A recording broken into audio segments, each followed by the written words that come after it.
Welcome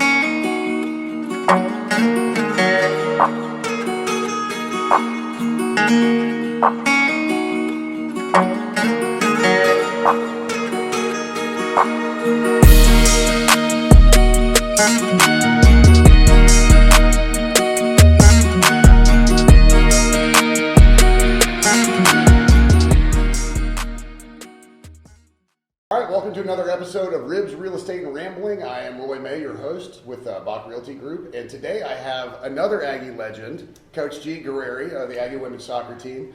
And thank you for coming and joining me today. Thank you. We are here at Cooper's Old Time Pit Barbecue right here off the bypass in College Station, so make sure y'all come by when you get a chance to grab some great barbecue.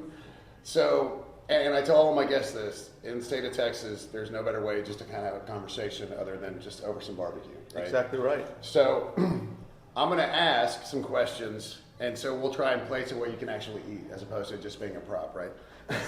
No, it's good, and it's the best kind of prop anyway, so. This is true. So I told you before we got started, I'm going to rattle off a bunch of your accomplishments just because this is to let the community know the amazing people we have here and let people outside of this community know how amazing this community is. And so 31 years, right? This is year 31. Year 31 at Texas A&M. So that's completely insane. Obviously the longest tenured coach of any sport here. Mm-hmm. And I was 29 when I got here, which is kind of crazy. Yeah. Well, we won't do the math though. He's still young. He's still young. 500 wins. So you joined a very small elite club of coaches around the nation who've achieved the 500 win mark. 16 Sweet 16, 7 Elite 8s, a College Cup in 2014. Ellis has been the top in the nation for attendance 6 years, 6 separate times. And they're always in the top 25 of attendance. So it's not. I think we're always in the top 3 in attendance. I think if you were to look at it cumulatively over the last 20 years, we're number 1. No, and that wouldn't surprise me at all. It's such a fantastic environment, and getting to do a couple of years as a yell leader there and really see it, and also meet the girls, and I think they were such the ones I met. I just haven't met obviously the current ones, but when I met them, they're just such great young women and great ambassadors of Texas A&M, and I think that kind of preaches back to your program and the program that you developed. And excuse me, I forgot one more. I know this is probably one that you're really proud of. It was the United Soccer Coaches Team Academic Award. And so I know that's a big one because we always have to remember these are student athletes, right? Mm-hmm. And so they're not just here to, they're here to play school as well, right? Yeah, and I think they've won that award.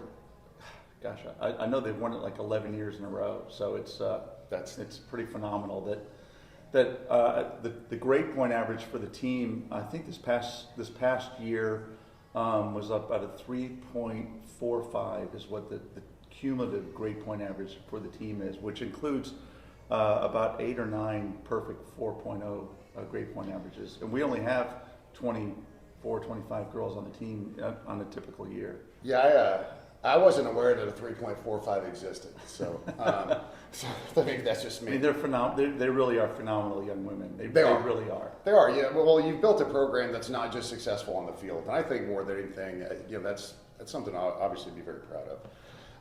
Okay, so you played at Tulsa. Mm-hmm. And you played keeper at Tulsa, and I actually got a picture on my phone if we can grab it if we get a chance, because I got to show you because it was just hilarious. So at what point in your time in Tulsa did you decide that coaching was going to be your avenue?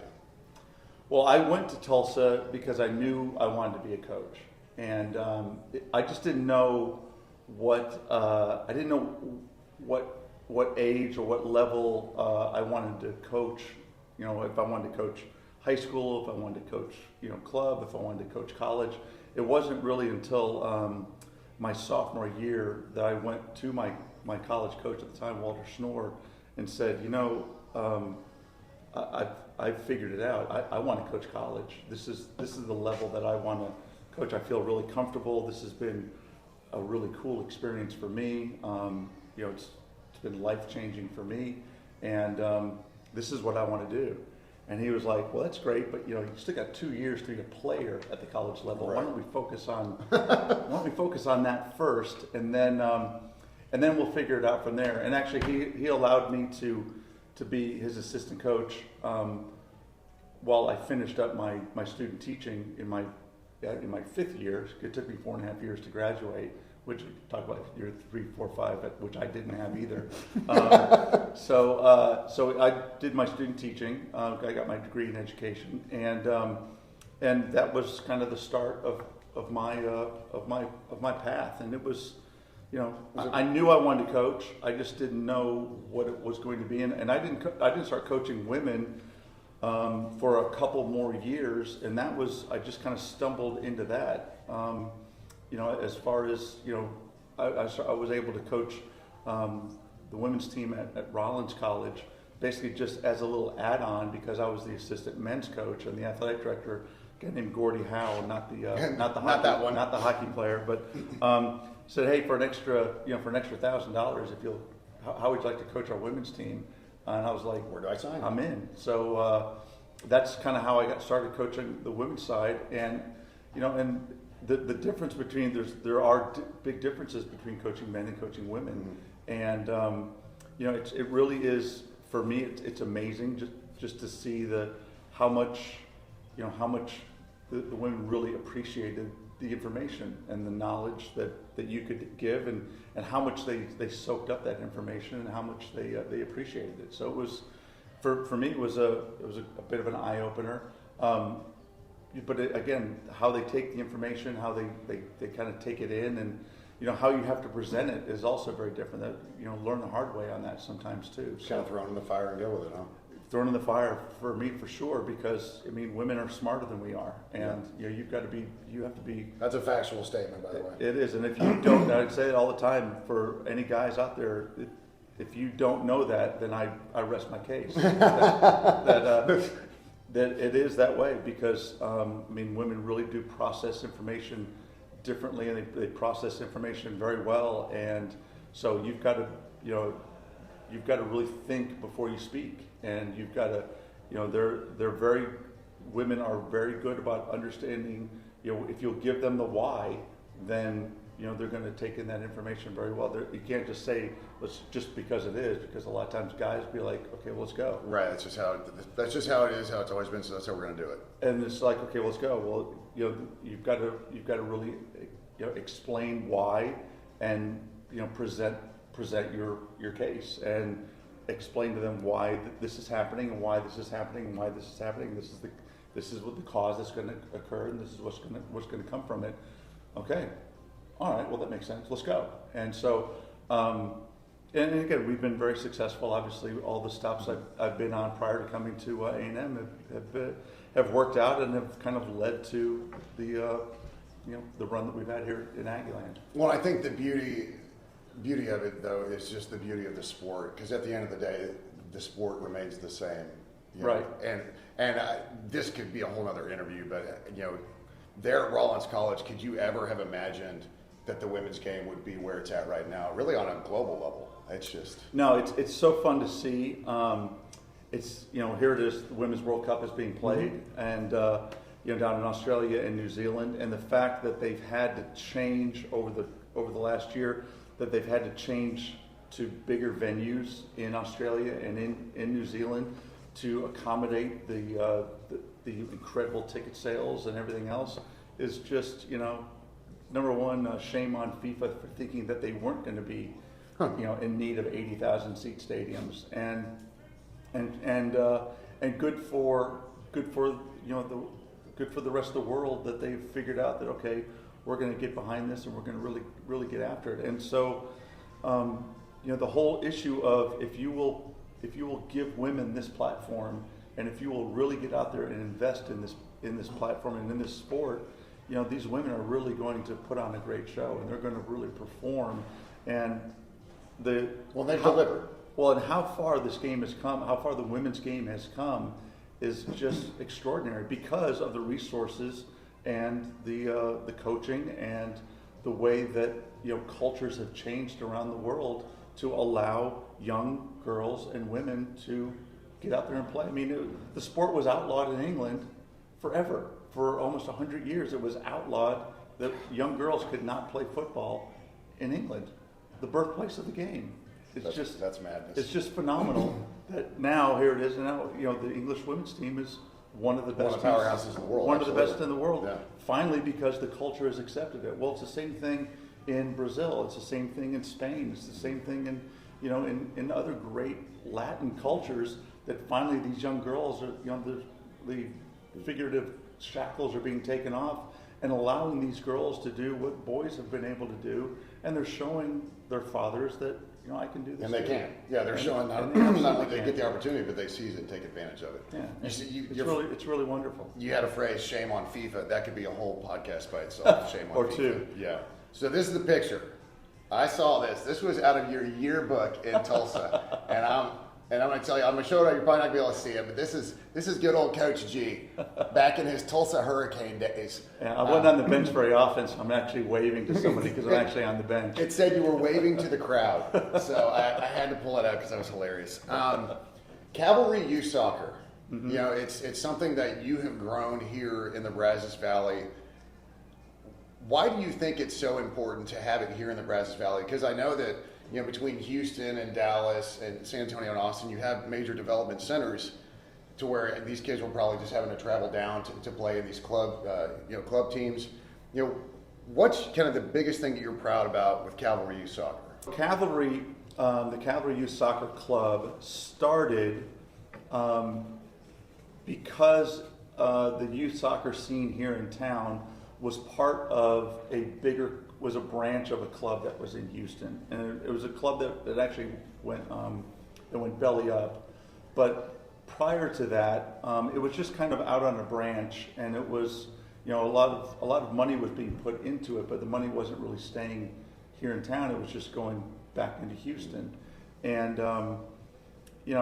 youth soccer in the United States has become a big money business, and sometimes a lot of that money that's going in doesn't come back out. And we were concerned that were our kids getting the money that was being invested into them? And I'm not talking about a return on investment like were they getting soccer scholarships out of it, were they getting this, but were they just getting enough of the attention that they needed to be Equipment, getting? instruction, facility. Just time. Were they getting the amount of attention on them?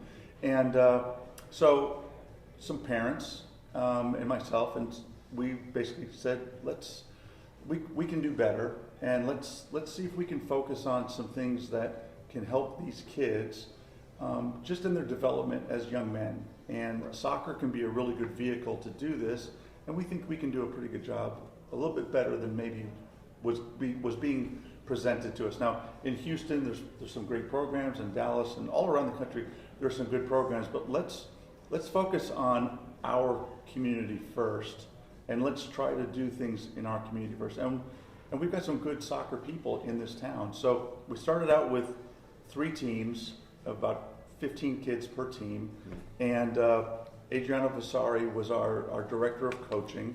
Rick Seabolt, who's a orthopedic surgeon here in town, he had a couple boys who were playing, so he was one of our parents. I helped out.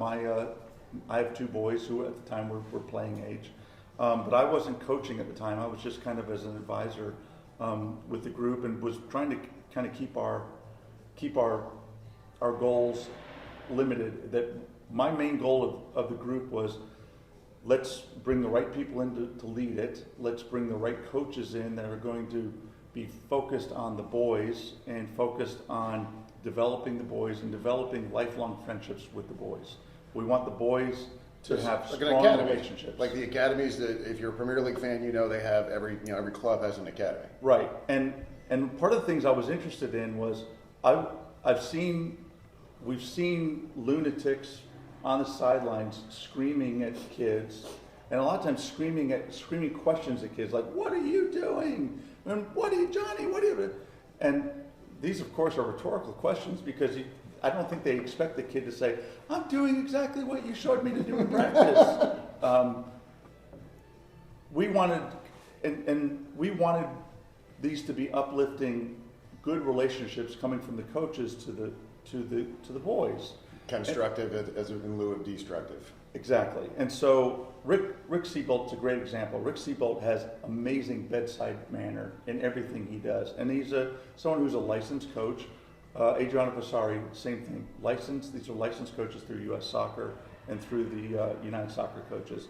So focused on these two guys, and then focused on other coaches that were in our community to try to build this club through locals. Well, and then we started, good news travels almost as well as bad news. Yeah.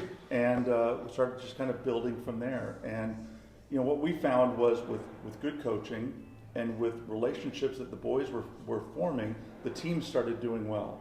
And so we went from 3 teams to 4 teams and started building and building and building. Well, now here it is 5 years later. Now we have 20 teams. We have a youth academy, which is basically 5 to 9-year-olds, which come in, and then those grow into the competitive teams. There's about 100 kids in the youth academy, which is run by a guy named Lauren Marietta here in town, and it just kind of builds from the bottom up to the club. Now we have a UPSL team, which is an over 18 team that plays, and now we've got about almost 400 kids in the club that started out with about 65 kids in the club. Well, you talk about building it up too, and honestly, like your hand movements were so correct. Like build that foundation as it grows, and I feel like the growth of the Brazos Valley has also aided in that. Right, and when we've tried to keep our goals limited. I mean, we're not trying to become a national level club because we're not a national level club. Right.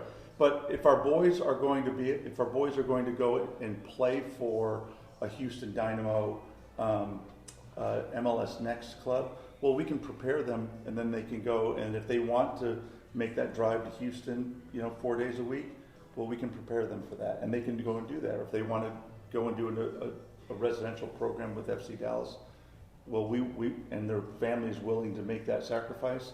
Well, we'll prepare them for that. That'll be their choice. But they don't have that doesn't have to be the only choice that they make to go and play competitive soccer. What we want out of this, and what I've said from the beginning, is the goal I have for these boys is that in 10 years, 20 years, that he's going to be in his wedding and vice versa. Yeah. And that's what we want. We want lifelong friendships and relationships by these boys. And we find that by having those types of relationships, they play hard. And what we do find too is that when they become really good high school players. And now a lot of these boys are actually going off and they're playing in college. They're getting opportunities to play in college. So it's been really a good story.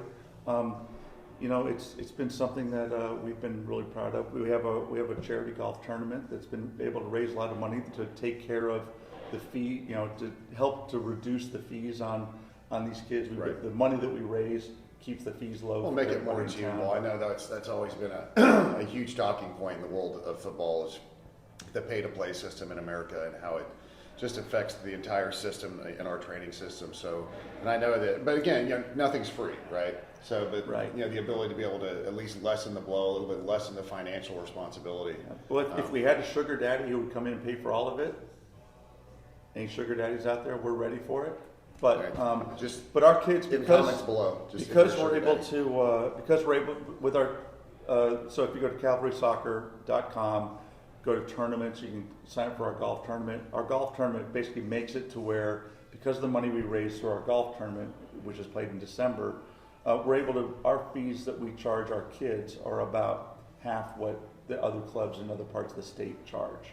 And that's in just little old Brazos Valley doing that, as opposed to a Houston or a Dallas. Right. Now our kids still play most of their games in Houston. They drive down on the weekends, but it's and we've been able to now establish good sponsorships. So Tex Ags is now the sponsor of our jerseys. And Tex Ags has been is the new sponsor for our jerseys. Brazos Valley Orthodontics, obviously we're a good market for the orthodontics business. They sponsor the practice jerseys. The city of Bryan, Destination Bryan, is the back of the jerseys because we play most of our games outside the Brazos Valley. So it's a good opportunity to market outside the Brazos Valley. So we really try to build up this community. We do a lot of community service, and it's neat. It's all what is it? It's all what is soccer doing for our community, and what can soccer do to kind of help out the community. It all falls and stays in community. I'm a huge fan of that, by the way. It's neat, and so I'm a volunteer. I don't take a penny from it. My kids, my sons now have all graduated and their experience that they had within the club are experiences that are going to be lifelong experiences for them that they can learn from and go out and do other things. So it's kind of fun to see how that's affected them. You can see it in stages now. The So longer Connor was a goalkeeper and ended up being an all-district goalkeeper for Consolidated High School. Alan, my oldest, was a goalkeeper, ended up punting for A&M, and now has 2 years of eligibility. While he graduated from A&M, now he's in grad school over at Louisiana Lafayette. So he's doing his master's work over there now. So and soccer is what put these guys is what helped them to be where they are right now. So it's all kind of cool how they've been able to do that. That's fantastic, and it's fantastic for the community. And that's that's one of the things we're talking about. This whole thing revolves around the people and the things that make this community great. And Cavalry Soccer is absolutely one of those things. I've got one more question, and then we'll kind of close up. Phil Stevenson, who you have been, he's 25 years now? Almost. So Phil came to us in 1999. Yeah. So getting there close. 24. Yeah, 24. So, y'all have worked together for so long. I'm sure it's just like a brotherly kind of relationship. I'm sure you fight. I'm sure you have laughs. I'm sure all that stuff. When did you know? Once you hired Phil, when did you truly know that it was a fit, and you'd hold on to him as long as he'd be willing to stay? Well, we knew that almost immediately. I mean, we started working together in the Olympic Development Program back in the late 90s. And, as we're kind of talking, he was the head coach at Methodist College, Division III program in North Carolina. He was one of the head coaches for one of the older groups in So the way Olympic Development Program, especially in those days, was the top players in the United States. This is how we picked our national teams. And so we were some of the head coaches in Region 3, which is the Southern United States, which basically it's the SEC footprint. Right. Easiest way to think about it. So we would pick out of those states, the all-star teams from those states would come together, and we would pick a Region 3 team that we would then take to a national event, and that's how they would pick the national team. Okay. So we were the South team. And so I was coaching all the goalkeepers for all the age group teams, and Phil was coaching oftentimes the under-17 team or the under-19 team. And so while we're, kind of... And you're just, at this point, you're just a handful of years into being here. Correct. This is in the 90s. Phil would go on to be the head of the entire region. So when Phil became the head of the entire region, I stepped away because we didn't want it to be... We were very conscious that we didn't want this to look like it was some sort of a Texas A&M takeover of the region. But in those days, in the mid to late 90s, this is when this was the way that the team was picked. Right. And so we were for a couple of weeks every year in Montevallo, Alabama, and I don't know that you could ever find that on the map, but this is where it was. I don't know how to spell it. And interesting little town, not really nice people.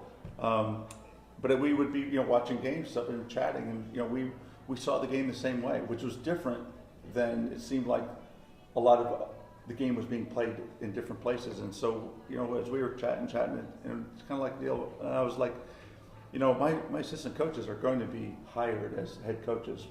My teams are doing well, and they were. And Kat Connor, who was my first assistant, she was hired to start the program at Texas State, and she was there for 27 years. Rena Richardson, who was my other assistant, was hired to take over at ULM and then went on to Alabama.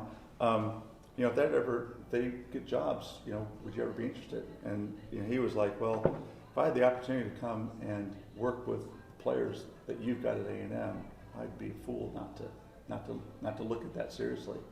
So opportunity came, he came over, and as I say, the rest is history. And we've been able to obviously make it really work. And and again, it's a lot of us working together on different things. I do a lot of things that he doesn't like to do. He does a lot of things that I don't like to do. You fit together like gears a little bit. We do. It's we just like our team.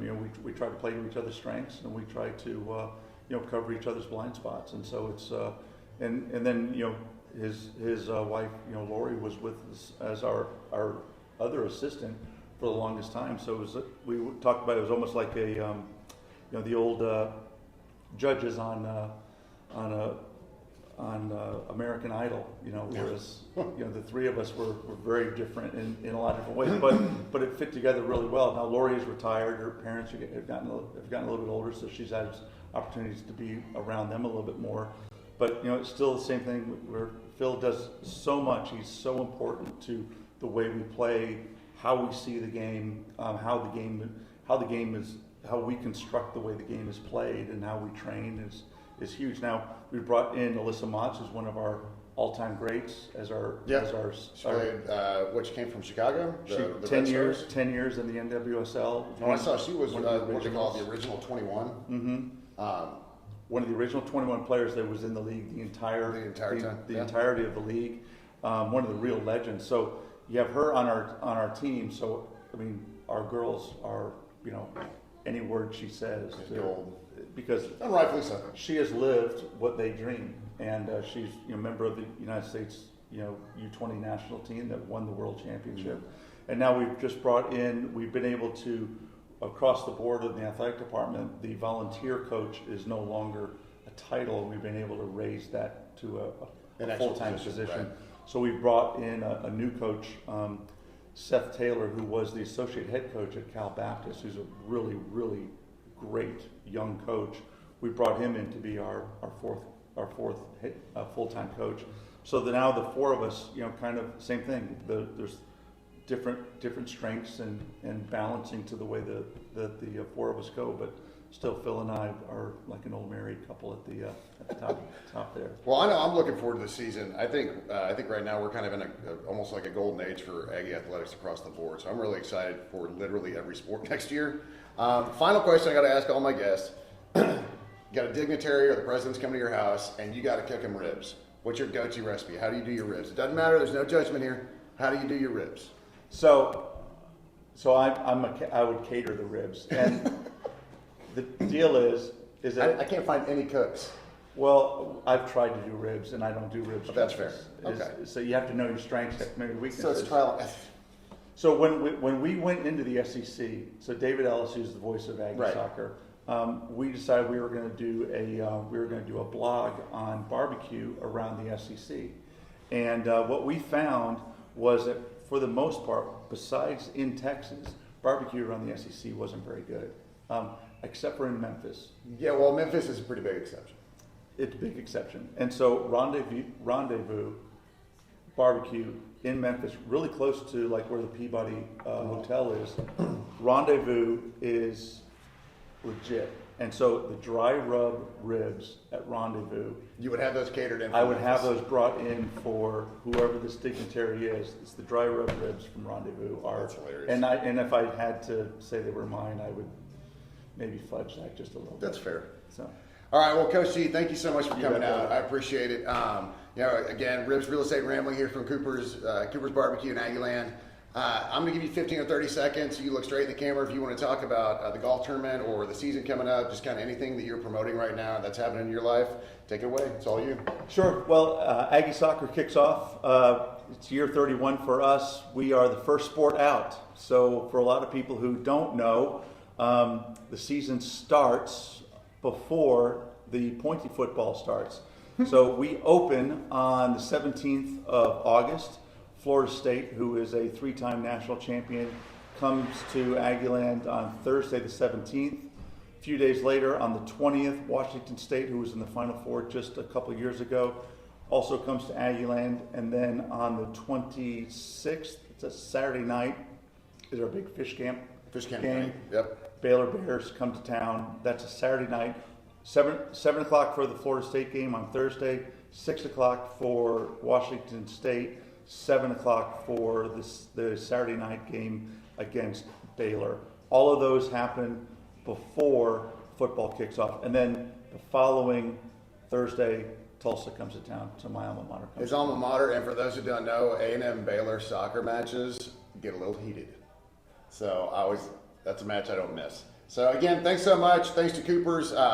Thanks Casey Consulting. And that's going to wrap it from Cooper's here in Aggieland. So we will see y'all next time.